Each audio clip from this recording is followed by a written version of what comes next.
Hello guys, स्वागत है आप सभी का आज की वीडियो में। तो इससे पहले तक मैंने ट्रिग्नोमेट्री का पूरा पोर्शन कवर कर दिया है, थ्योरी से लेके क्वेश्चंस प्रैक्टिस तक अप टू एडवांस लेवल। अब जिस चैप्टर की तरफ हम लोग बढ़ रहे हैं दैट इज मोल कंसेप्ट। ठीक है, केमिस्ट्री का क्लास 11 का एक बहुत ही इंपॉर्टेंट चैप्टर है मोल कंसेप्ट। क्लास 11 और आपके जेई नीट दोनों के लिए बहुत इंपॉर्टेंट होता है। तो आज का इसका सबसे पहला लेक्चर है बेसिकली हमारे पास, और इस पहले लेक्चर में हम लोग डिस्कस करने वाले हैं इसकी कंप्लीट थ्योरी को। इसकी कंप्लीट थ्योरी को आज हम लोग डिस्कस करने वाले हैं। मूल कंसेप्ट का कंप्लीट थ्योरी हमारे पहले लेक्चर में होने वाला है। अगले लेक्चर्स में मैं इसके क्वेश्चंस भी करवाऊंगा साथ ही साथ। तो सबसे पहले लेक्चर में हम लोग कंप्लीट थ्योरी को कवर कर लेते हैं। चलो यार स्टार्ट करते हैं फिर बिना किसी देरी के। तो सबसे पहले मूल कंसेप्ट के जो बहुत ही जनरल फॉर्मूले हैं जो कि यूज होते हैं, जो कि आप नाइन्थ में भी पढ़ते हैं, वो पहले देख लो। सबसे बेसिक बात तो ये है कि number of moles is denoted by N. सभी जानते हैं यार कि नंबर ऑफ मोल्स को एन से डिनोट किया जाता है, इसको एन से। ठीक है, स्मॉल एन से। और नंबर ऑफ मोल्स कैसे निकालोगे यार? Given mass upon molecular mass. एक फॉर्मूला तो ये है कि given mass upon molecular mass कर दो। दूसरा number of particles upon Avogadro number. Avogadro number मुझे यहाँ मेंशन करने की जरूरत नहीं है, everyone knows. Number of particles upon Avogadro number. Particles में तुम्हारे पास एटम्स और मॉलिक्यूल्स दोनों ही आ सकते हैं। नाउ बात करें एसटीपी की, स्टैंडर्ड टेम्परेचर प्रेशर पर, यानी कि बेसिकली स्टैंडर्ड टेम्परेचर प्रेशर क्या होता है? 0 डिग्री सेल्सियस एंड 180 का एटमॉस्फेरिक प्रेशर जो कि होगा बेसिकली हमारे पास। तो इस पर्टिकुलर कंडीशन पे हमारे पास जो नंबर ऑफ मोल्स होता है वो वॉल्यूम, किसी भी गैसियस सब्सटेंस के लिए वो वॉल्यूम इन लीटर अपॉन 22.4 होता है। ठीक है, ये तीन तो इसके फॉर्मूले हो गए बहुत जनरल, जो कि आप नाइन्थ में ही पढ़ लेते हो। ठीक है, बात आता है next point. Number of moles is directly proportional to capital N. Capital N यहाँ पे नंबर ऑफ पार्टिकल्स है। ठीक है, मैंने यहाँ पे डिनोट नहीं किया है, लेकिन कैपिटल एन जो है ये नंबर ऑफ पार्टिकल्स है। तो नंबर ऑफ पार्टिकल्स के डायरेक्टली प्रोपोर्शनल आप देख लो, क्योंकि यहाँ पे एवोगैड्रो नंबर एक कांस्टेंट है। तो कांस्टेंट तभी आता है जब प्रोपोर्शनलिटी का साइन हटाते हो, यानी कि नंबर ऑफ मोल्स जो है वो डायरेक्टली प्रोपोर्शनल टू हमारे पास नंबर ऑफ पार्टिकल्स है। एटॉमिसिटी क्या कहलाती है? एटॉमिसिटी एक पार्ट बता देता हूँ, number of atoms present with in a molecule. किसी भी मॉलिक्यूल में तुम्हें पता है कि एटम से मिलके ही मॉलिक्यूल बनता है, तो जितने नंबर ऑफ एटम्स प्रेजेंट है वो नंबर जो होगा दैट विल बी एटॉमिसिटी। जैसे O2 की बात करें, O2 is a molecule, oxygen molecule है, उसकी एटॉमिसिटी 2 होगी just because it has 2 oxygen atoms in it. Okay, this is what atomicity is. Atomicity पे एक बहुत ही प्यारा सवाल मैंने खुद खुद ने बनाया है मैंने। वो वाला सवाल मैं आपको डिस्कस करूंगा प्रैक्टिस सेशंस में इसके मूल कंसेप्ट के अगली वीडियोस में। अभी फिलहाल हम लोग थ्योरी पे डिस्कस कर रहे हैं। तो ये वाला पार्ट बिल्कुल क्लियर होगा यार। जस्ट आपको फॉर्मुलेज लर्न करने हैं और बहुत बेसिक बेसिक बातें, इसमें समझाने वाली कोई खास बात नहीं है। तो चलो आगे चलते हैं यार। अब क्या है न्यू रिलेटिव एटॉमिक मास? ये एक रिजल्ट है जो कि यूज होता है बेसिकली एडवांस वाले सिचुएशन में। ठीक है, न्यू रिलेटिव एटॉमिक मास। ठीक है, when definition of one AMU is changed, then new relative atomic mass is referred as। relative atomic mass तुम्हें पता है AMU में मेजर किया जाता है। जैसे कि नाइट्रोजन का रिलेटिव एटॉमिक मास तुमसे पूछा जाए तो it will be 14 AMU। Oxygen का relative atomic mass 16 AMU। You know very well, AMU यानी कि एटॉमिक मास यूनिट, यानी कि 1/12 of the mass of carbon 12। Carbon 12 वाले आइसोटोप का 1/12 of the atomic mass of the carbon 12, ये होता है न्यू रिलेटिव ये रिलेटिव एटॉमिक 1 MU होता है। अब न्यू रिलेटिव एटॉमिक मास मतलब कि अगर मान लो किसी भी सब्सटेंस का कन्वेंशनल स्केल पे एटॉमिक मास A था, ठीक है, और तुमने 1/12 की जगह 1 AMU की डेफिनेशन चेंज कर दी। यहाँ पे x क्या डिनोट करता है जो आपको क्वेश्चन में देगा बेसिकली वो, कि जैसे 1/12 की जगह उसने 3/12 कर दिया, 4/12 कर दिया। तो ऐसे ही कुछ करके बेसिकली उसने क्या चेंज कर दिया? 1 MU की डेफिनेशन चेंज कर दी। तो जो ए एन मतलब जो न्यू रिलेटिव एटॉमिक मास होगा वो प्रीवियस जो कि कन्वेंशनल स्केल पे हमें मिलता था मल्टीप्लाइड बाय x/12, x जो भी चेंज अकर होगा। से 1/12 की जगह उसने 3/12 कर दिया, 4/12। ठीक है, तो ये एडवांस ऐसा पूछ सकता है वो 1 MU की डेफिनेशन चेंज करके एक नई चीज बना सकता है। यही तो एडवांस करता है। तो ये एडवांस के लिए बहुत इंपॉर्टेंट रिजल्ट है ये वाला। ठीक है, फिर एक और आता है एवरेज एटॉमिक मास। ये तो बहुत ही सड़ा सा फॉर्मूला, आपको जस्ट याद करना है, क्वेश्चन भी बन जाता है। Sigma percentage of each isotope into atomic mass upon 100, यानी कि हर एक आइसोटोप का कितना परसेंटेज कॉम्पोजिशन है बेसिकली उस एलिमेंट में multiplied by its atomic mass upon 100, ये हमारे पास एवरेज एटॉमिक मास दे देता है किसी भी पर्टिकुलर एलिमेंट का। क्लोरीन का बहुत फेमस है 35.5, 35 और 37 वाला आइसोटोप हम लोग लेकर चलते हैं, ठीक है। उसका परसेंटेज कॉम्पोजिशन के हिसाब से 75-25 करके कुछ होता है, ठीक है, जहां तक मुझे याद है। और बाकी क्वेश्चंस में तो हम लोग देखेंगे ही, ये फॉर्मूला बस आपको लर्न करना है। तो इस पेज में ये वाला बस बहुत इंपॉर्टेंट रिजल्ट है, एडवांस रिजल्ट है, और बाकी ये जो है ये तो फॉर्मूला बेस्ड है, बहुत आसान सवाल बनते हैं इसमें। आगे चलते हैं। लिमिटिंग रिएक्टेंट बहुत इंपॉर्टेंट टर्म है, आपका पूरे चैप्टर में लिमिटिंग रिएक्टेंट यूज होगा। बता देता हूँ क्या होता है, देखो।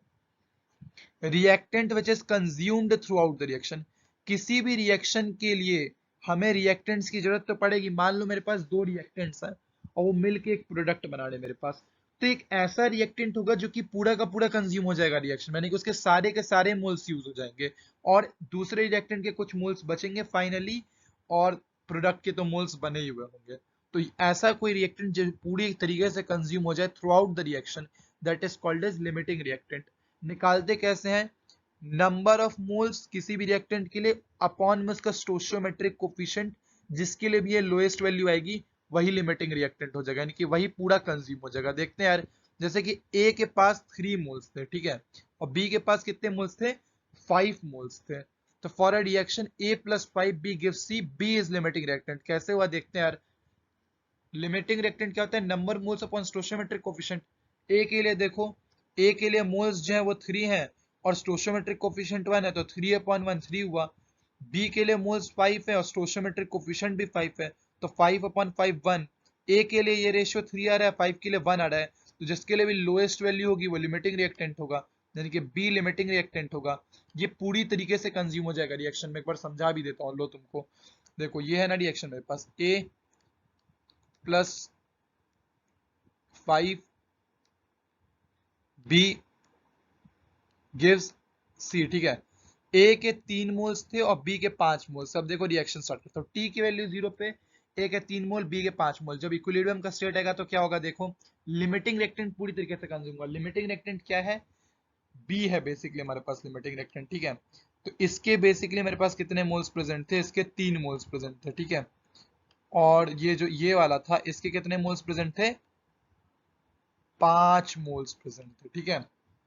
अब देखो इसका मतलब क्या हुआ, इसका मतलब ये स्टोइचियोमेट्रिक कोफिशिएंट का मतलब कि ए के 1 मोल के साथ बी के 5 मोल, ए के 1 मोल के साथ बी के 5 मोल रिएक्ट करके सी का 1 मोल बना रहे हैं, यानी कि बेसिकली फाइनली सी का तो 1 मोल ही बन रहा है, ठीक है।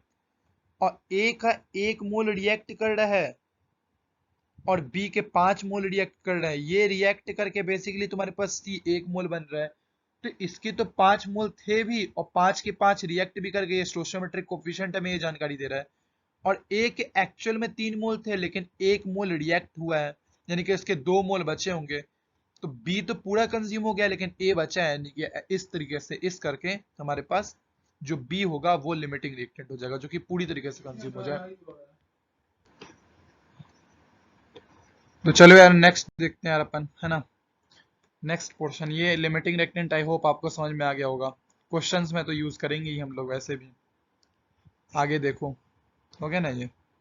Next, balancing combustion reaction. Combustion reaction सभी को पता है, बहुत ही बेसिक बात है, बता देता हूँ कंबशन रिएक्शन क्या होता है।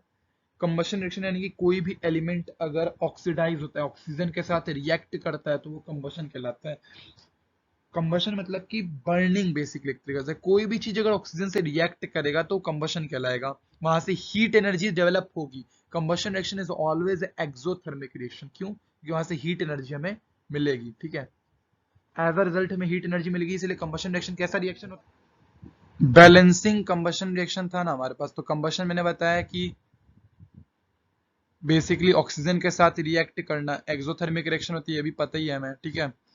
तो ऐसी रिएक्शन के लिए जब तुम बैलेंसिंग करोगे तो कैसे करोगे? बैलेंसिंग तुमने क्लास 10 में सीखी थी, लेकिन कंबशन रिएक्शन के लिए बहुत ही आसान सा पार्ट है। देखो जैसे मेरे पास कोई भी हाइड्रोकार्बन है, CXHY, कार्बन के कुछ X एटम्स यहाँ प्रेजेंट है, हाइड्रोजन की कुछ Y एटम्स यहाँ प्रेजेंट है। तो CXHY बेसिकली मेरे पास एक हाइड्रोकार्बन हो गया, इसका 1 मोल ले रखा है क्योंकि यहाँ पर स्टोइचियोमेट्रिक कोफिशिएंट मुझे दे रखा है। ये O2 के साथ रिएक्ट करता है और मुझे देता है ये प्रोडक्ट, जो मुझे देता है ये CO2 देता है और H2O देता है। जब भी कंबशन होता है तो प्रोडक्ट हमारे पास, जब भी हाइड्रोकार्बन का कंबशन होगा, O2 के साथ रिएक्शन होगा, तो वो CO2 और H2 एज अ प्रोडक्ट देगा। तो बैलेंस कैसे करोगे?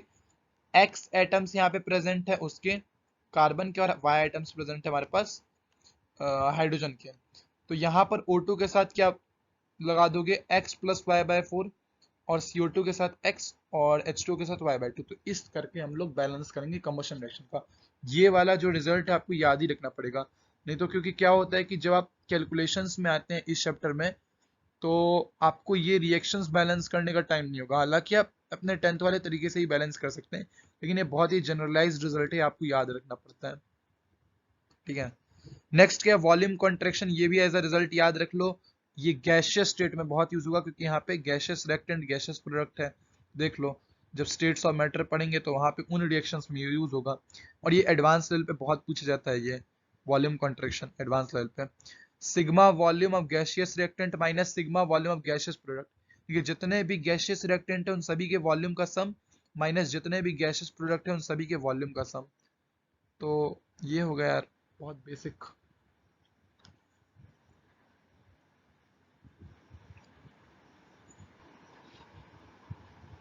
तो ये वाला पार्ट भी हमारे पास हो चुका है। ठीक है, नेक्स्ट पोर्शंस में जाते हैं हम लोग। Percentage yield. ठीक है, परसेंटेज यील्ड देखो, ये बहुत कम दफा यूज होता है, और इसको क्वेश्चंस में ही तुम समझोगे तो समझ में आएगा। इसका जस्ट फॉर्मूला याद रख लो। Percentage yield, number of moles actually formed upon number of moles that should be formed into 100। Number of moles actually formed मतलब किसी भी रिएक्शन के लिए तुम्हें, जैसे मान लो A B रिएक्टेंट और C प्रोडक्ट है, तीनों के मोल तुम्हें बता दिए कि इतने इतने फॉर्म हुए, इन दोनों के मोल इतने रिएक्ट हुए AB के, और C इतना फॉर्म हुआ है, तो वो number of moles actually form हो गया। अपॉन स्टोइकोमेट्रिक कोफिशिएंट के थ्रू तुम पता लगाओगे कि कौन सा कितना बनना चाहिए।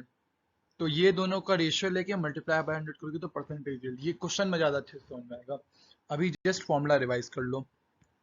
नेक्स्ट, ये तो बहुत आसान आसान चीजें हैं यार, ये आप 9th में पढ़ते हैं, लेकिन फिर भी बता देता हूँ। लो, law of conservation of mass क्या कहता है कि mass can neither be created can not be destroyed during a chemical reaction. ये पढ़ने की जरूरत नहीं है, पता ही है आपको।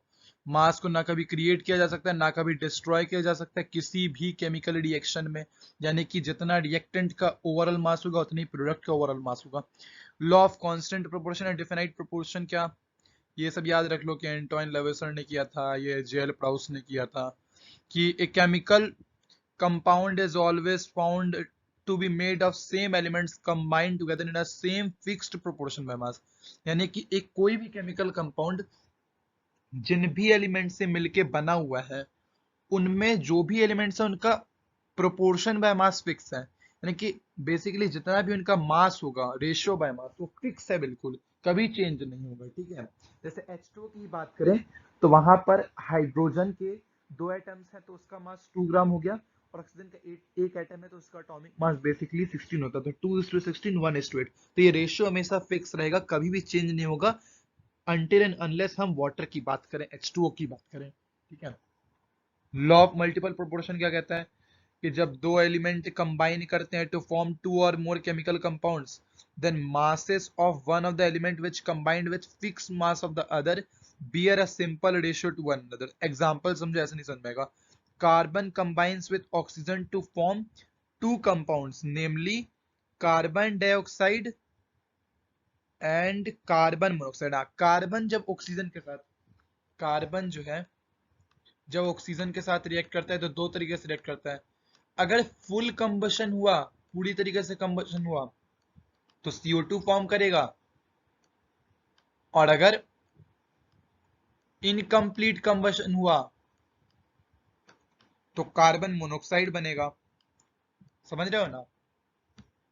अगर इनकम्प्लीट कंबशन हुआ तो कार्बन मोनोऑक्साइड होगा, जो कि बहुत हार्मफुल और पॉइजनस होता है हमारे लिए। ठीक है, एक केस में CO2 बन रहा है, एक केस में कार्बन मोनोऑक्साइड बन रहा है, लेकिन कार्बन तो O2 के साथ ही रिएक्ट कर रहा है। लेकिन दोनों तरफ रिएक्शन किस तरीके से, यहाँ पे एक एक मोल दोनों के रिएक्ट कर रहे हैं, यहाँ पे ये एक मोल कार्बन का हाफ मोल से रिएक्ट कर रहा है।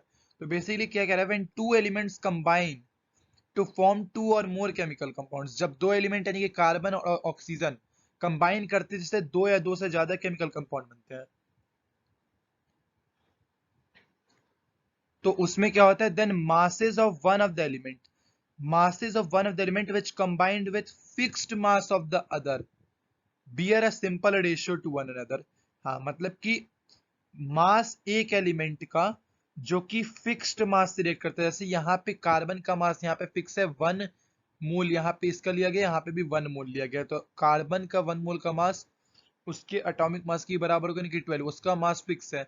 लेकिन O2 का मास यहाँ पे फिक्स नहीं है, जस्ट बिकॉज O2 जो है एक बार 1 मोल यूज हो रहा है, एक बार 1/2 मोल यूज हो रहा है, तो इसका जो भी मास यूज हो रहा है वो आपस में एक सिंपल होल नंबर रेशियो ही फॉर्म करेगा, ये बताना चाहता था। ये लुसेक लॉ क्या कहता है, जब गैसेस रिएक्ट करती हैं तो they do so in volume which bears a whole number ratio to one another and to the volume of the products of the gases provided at the temperature and the pressure the reacting gases and their products remains constant। कुछ नहीं यार, जैसे कि देखो 1 volume of N2 react with 3 volume of N2 to give 2 volumes of this। ये कुछ नहीं, बहुत सरल सा है बिल्कुल, मतलब देखो इसमें बताता हूँ मैं। जब गैसेस रिएक्ट करती हैं तो वॉल्यूम्स की टर्म्स में रिएक्ट करती हैं, यानी कि जो इनका स्टोइचियोमेट्रिक कोएफिशिएंट है इनके मोल्स ना बता करके वॉल्यूम में बताते हैं कि 1 वॉल्यूम N2 का 3 वॉल्यूम H2 के साथ रिएक्ट करके 2 वॉल्यूम NH3 का बना रहा है, और ये एक होल नंबर रेशियो ही बियर करते हैं बेसिकली आपस में। They do so in volume which bears a whole number ratio to one another, मतलब वन अनदर जैसे 3/1 हो गया, 2/1 हो गया, ऐसे कर करके, ठीक है। This is how it is. चलो यार आगे बढ़ते हैं फिर। अब आखिरी पोर्शन पे हम लोग जस्ट पहुंच रहे हैं बिल्कुल चैप्टर के, कंसंट्रेशन टर्म्स को पढ़ना में। मोलैरिटी क्या होती है यार, डेफिनेशन देखो याद करने पड़ेगा, number of moles of solute divided by the volume of solution in litre, यानी कि सॉल्यूट के सॉल्यूशन में एक तो सॉल्यूट होता है एक तो सॉल्वेंट होता है, ठीक है। तो मैं पहले ही बता देता हूँ आपको कंफ्यूजन ना हो, ए से मैं डिनोट कर रहा हूँ यहाँ पे सॉल्वेंट को, ठीक है। सॉल्यूशन में सॉल्वेंट प्लस सॉल्यूट होता है, ये आपको पता है। मैं पहले कुछ जनरल चीजें आपको बता दूं, उसके बाद फिर आपके फॉर्मूले याद हो जाएंगे आपको, ठीक है। और बी से मैं डिनोट कर रहा हूँ सॉल्यूट को, ठीक है।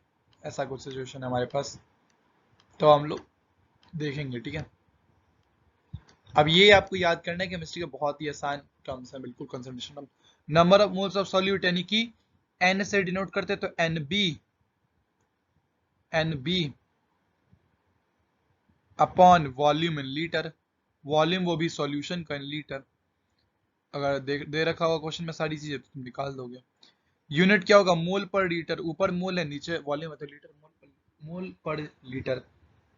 मोल फ्रैक्शन देखो, number of moles of component divided by number of moles of all the component with in solution.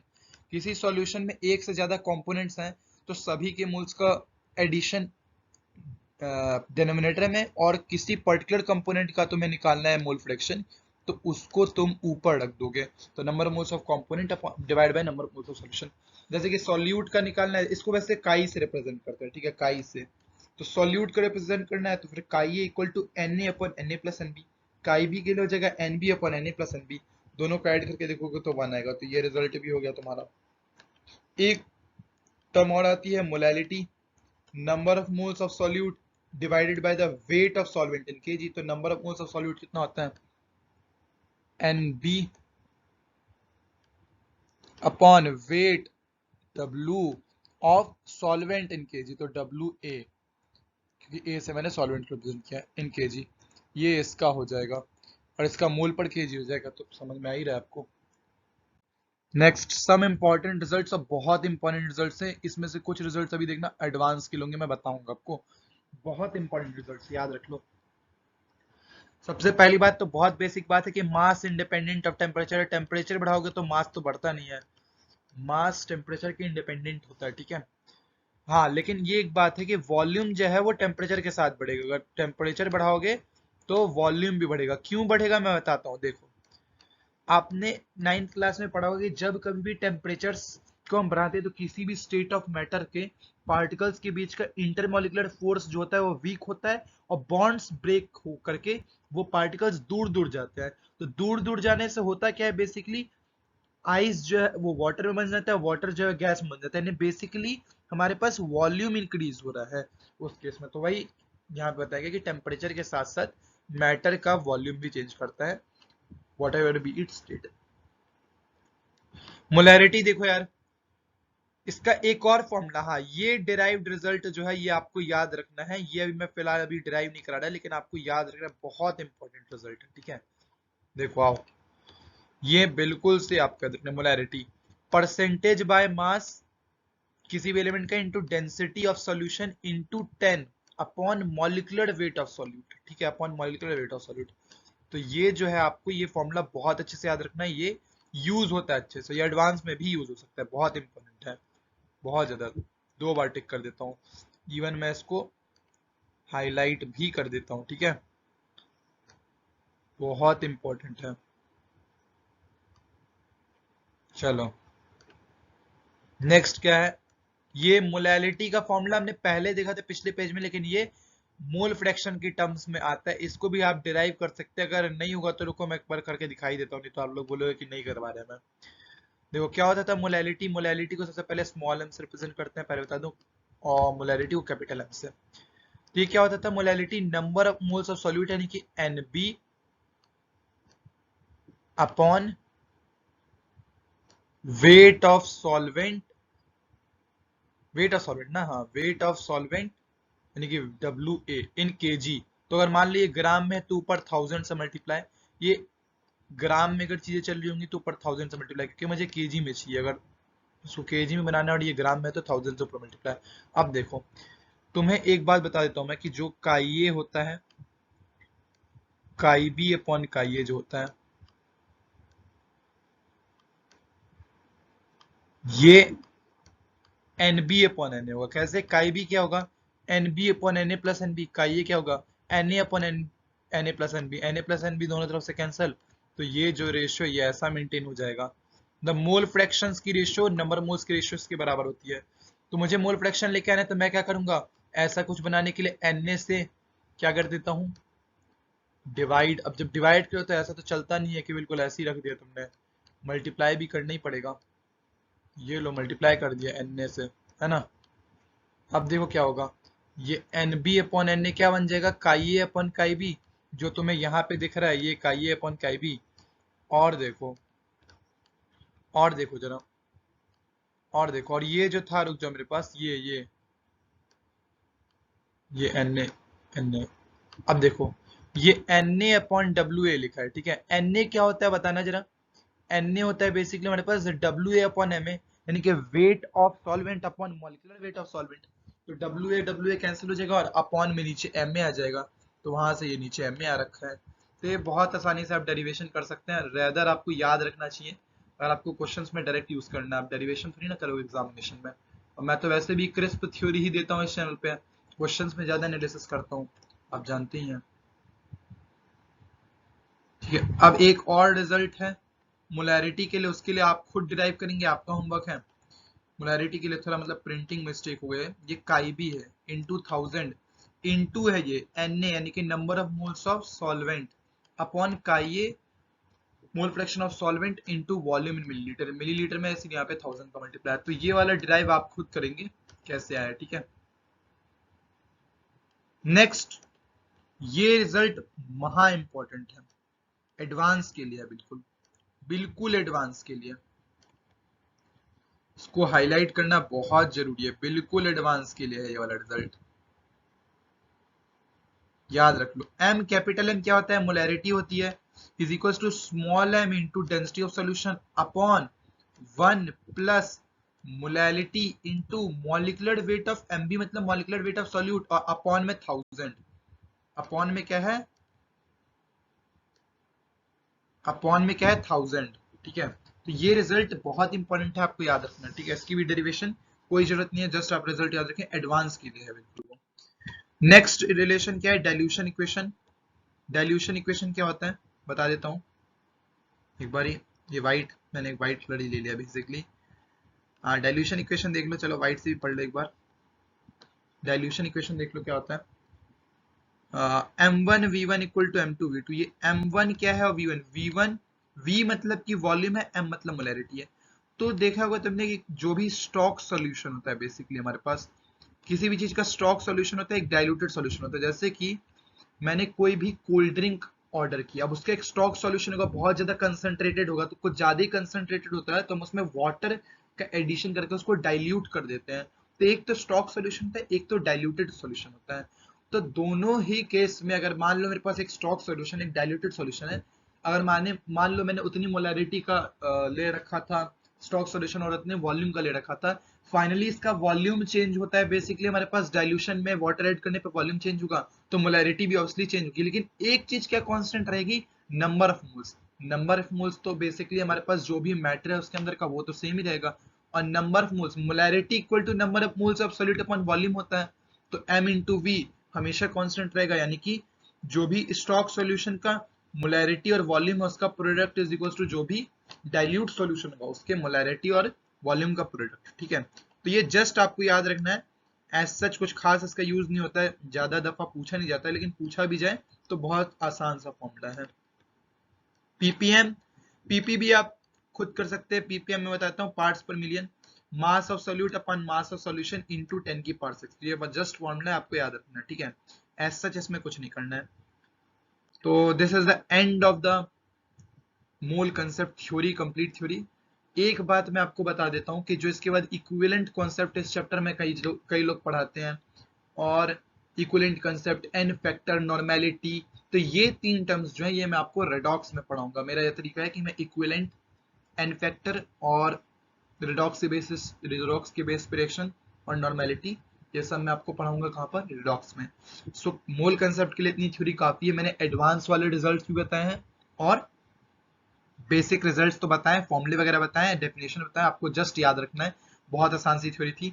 अगले लेक्चर्स में हम इसकी क्वेश्चंस प्रैक्टिस करेंगे भर भर के। So thanks everybody. ठीक है।